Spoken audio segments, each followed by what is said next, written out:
culto a los economistas clásicos ingleses y se contactó con la llamada Liga de los Justos, una sociedad comunista secreta, así como con diferentes reuniones obreras.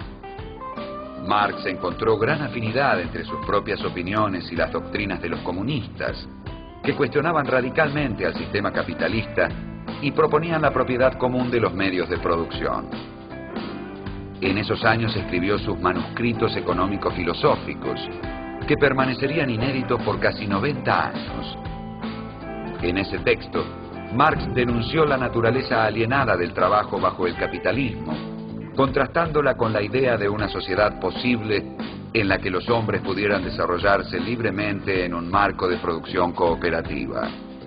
Se relacionó también con los anarquistas y escribió, junto con Engels, un libro que fue publicado en 1845 y que cuestionaba el mundo académico alemán de esa época, La Sagrada Familia. Marx colaboraba en un semanario en lengua alemana, de tendencia netamente antiprusiana, que se publicaba en París. Cuando el gobierno de Prusia, molesto ante las críticas de que era objeto, solicitó al Ministerio de Interior francés que tomara medidas para acabar con esa publicación, todos los columnistas y periodistas del semanario vieron sus visas revocadas. Entre ellos, Marx. Expulsado de Francia, se dirigió a Bruselas. Redactó allí sus famosas tesis sobre Feuerbach, la más famosa de las cuales dice: los filósofos no han hecho más que interpretar de diversos modos el mundo. De lo que ahora se trata es de transformarlo. También escribió entonces La ideología alemana, libro que fue conocido después de su muerte. Explicaba allí que la naturaleza de los hombres depende de condiciones materiales. Las instituciones e ideologías mediante las cuales los hombres regulan sus relaciones, se comprenden a sí mismos y entienden el mundo en el que viven, están condicionadas por la base económica de la sociedad. Por lo tanto, según Marx, los hombres solo podrán realizarse plenamente en una sociedad libre y racional.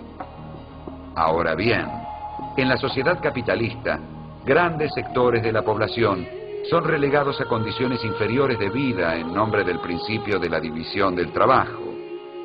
Esto significa que, en términos hegelianos, la sociedad capitalista carecía de realidad racional.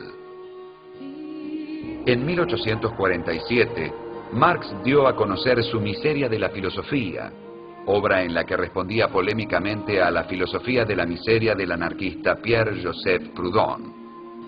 Ese mismo año fundó, junto con Engels, la Sociedad de Obreros Alemanes de Bruselas. Fue elegido vicepresidente de la llamada Acción Democrática y poco después participó en el segundo Congreso de la Liga de Comunistas, realizado en Londres. Se le encargó entonces redactar, junto con Engels, un manifiesto. Ese texto, el Manifiesto Comunista, fue publicado en febrero de 1848. Allí, Marx y Engels plantearon que la historia de las sociedades es siempre historia de las luchas de clases. Este principio fue la base de lo que luego se llamaría el materialismo histórico. En 1849, Marx publicó Trabajo asalariado y capital, y también un artículo sobre la historia del Imperio prusiano, que tuvo como consecuencia su inmediata expulsión del territorio alemán. Marx se instaló entonces con su familia en Londres. Como inmigrante irregular, no podía acceder a un trabajo estable, y su única posibilidad de subsistencia consistía en escribir artículos para diversos periódicos. Si bien tuvo algún éxito en ese campo, se trataba de un trabajo bastante mal pago, y la situación económica de la familia Marx se convirtió en francamente mala. 3 de sus hijos fallecieron en esos años, y la salud de su esposa y la suya propia se deterioraron irreversiblemente. En realidad, solo pudo sobrevivir gracias a las ocasionales ayudas económicas del buen Engels. Sin embargo, Marx no dejó de estudiar y producir. Entre otras cosas, mejoró su dominio del inglés y el francés y aprendió español y ruso. Todos los días concurría a la biblioteca del Museo Británico y allí leía y escribía. En 1850 publicó Las luchas de clases en Francia y en 1852 El 18 Brumario de Luis Bonaparte. También por entonces concibió el proyecto de elaborar una crítica de la economía política clásica. Debido a sus problemas financieros, familiares y de salud, el trabajo fue mucho más lento de lo que en principio él había previsto. En 1859 publicó, como primera parte del trabajo proyectado, su contribución a la crítica de la economía política, obra que tuvo una buena recepción y en la que Marx expone que el estadio histórico que denominamos capitalismo debe ser superado en virtud de su radical irracionalidad. Es claro que dicha irracionalidad debía aún ser probada con claridad. A ello se dedicaría la continuación de este texto, un estudio pormenorizado sobre el capital.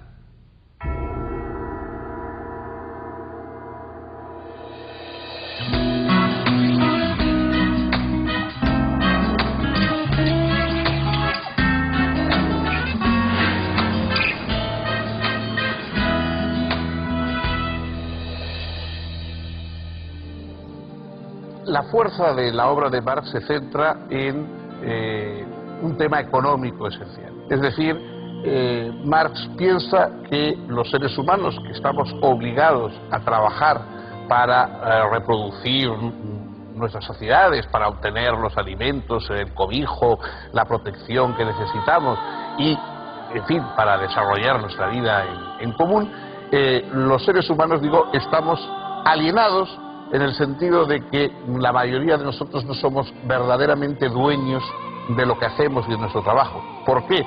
Porque hay una distribución socialmente injusta. Hay un mundo de poseedores del capital,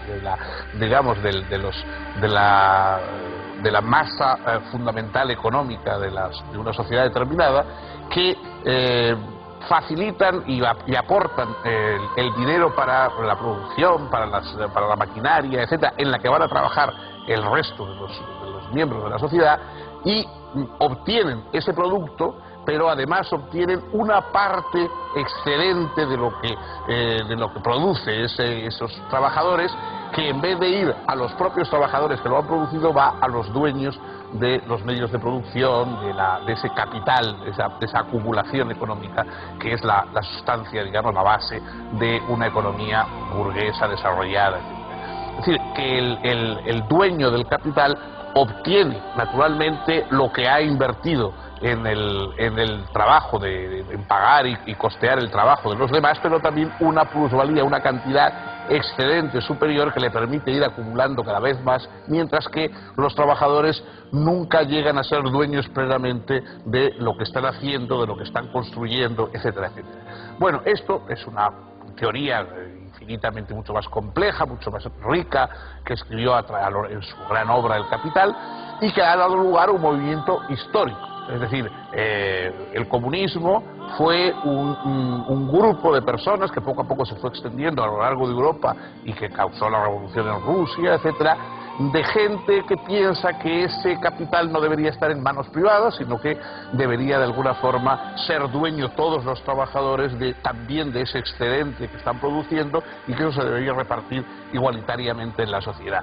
El Manifiesto Comunista es uno de los textos más célebres y más, digamos, extraordinarios como elemento subversivo, como evangelio, digamos, de una nueva clase, que se han escrito nunca. Y Marx no se limitó simplemente a ser un teórico, sino que a la vez impulsó todo este movimiento de renovación y de transformación, de acuerdo con su idea que no se trata solo de comprender el mundo, sino que hay que cambiarlo.